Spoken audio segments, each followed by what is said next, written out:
Assalamualaikum warahmatullahi wabarakatuh. Perkenalkan, nama saya Lewi Jogja dari kelas PTKC 2019. Pada kesempatan ini saya akan mempresentasikan materi mengenai error detection and correction untuk mata kuliah komunikasi data. Jadi di sini pembahasannya ada 4 materi. Yang pertama types of error, kemudian yang kedua redundancy, kemudian yang ketiga error detection, dan yang terakhir error correction. Nah, di sini yang pertama types of error, di mana error ini merupakan kesalahan yang dapat terjadi dalam sistem atau dalam jaringan komunikasi.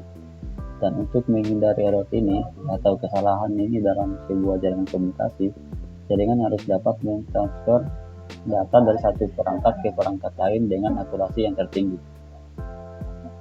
Nah, untuk pembagian dari error ini terbagi atas 3. Yang pertama single bit error. Seperti ini, ada 1 bit error yang dikirim namun yang diterima itu beda, sehingga sini error dari 0 berubah jadi 1. Kemudian yang kedua multiple error. Di sini ada beberapa bit, ada 1, 2, 3 bit yang dikirim namun berbeda dengan yang diterima. Sini 101. Kemudian burst error, hampir sama yang multiple error, cuma ini bitnya berurutan. Jadi misalkan ini 011 dikirim, waktu diterima juga berbeda 100. Jadi ini burst error secara bersamaan. Nah, kemudian lanjut di redundancy. Redundancy ini adalah kondisi di mana sebuah program dijalankan dengan komponen yang tidak lengkap. Di sini penerapan redundansi dapat dilakukan dengan cara menginstalasi perangkat ataupun jalur secara ganda pada area-area yang kita perlukan. Nah, redundansi ini dibagi atas 3. Pertama failover, di mana failover memampukan untuk membuat salinan dari sistem yang sedang dikerjakan, di mana terdapat kemungkinan bahwa sistem awal mengalami masalah.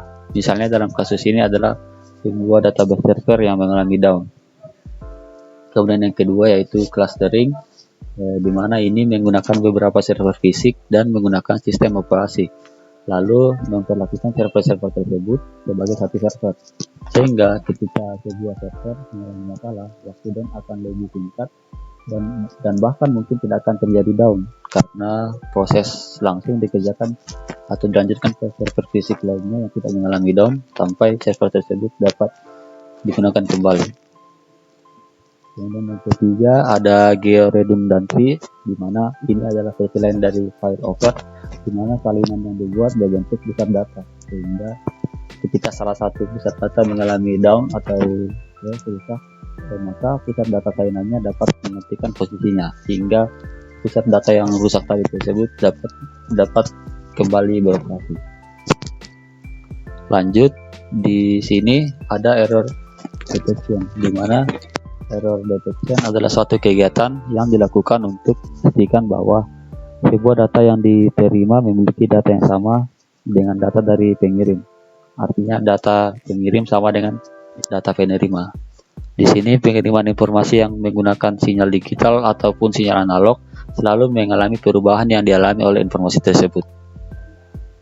Nah, untuk pembagiannya error detection ini terbagi atas 3. Yang pertama vertical redundancy check, kemudian longitudinal redundancy check, kemudian yang terakhir cyclic redundancy check. Lanjut, ini koreksi kesalahan. Harusnya ini error detection digunakan untuk mendeteksi dan memperbaiki kesalahan ketika data dikirim dari pengirim ke penerima. Di sini koreksi kesalahan atau error detection di sini dapat ditangani dengan 2 cara, yaitu yang pertama koreksi kesalahan mundur, yaitu setelah kesalahan ditemukan penerima meminta pengirim untuk mengirim ulang seluruh unit data ataupun meneruskan koreksi kesalahan atau meneruskan error detection, di mana dalam hal ini penerima menggunakan kode error detectionnya yang secara otomatis dapat memperbaiki kesalahan yang ada. Ya, mungkin itu sekian penjelasan dari saya. Adapun kurang dan lebihnya mohon dimaafkan. Assalamualaikum warahmatullahi wabarakatuh.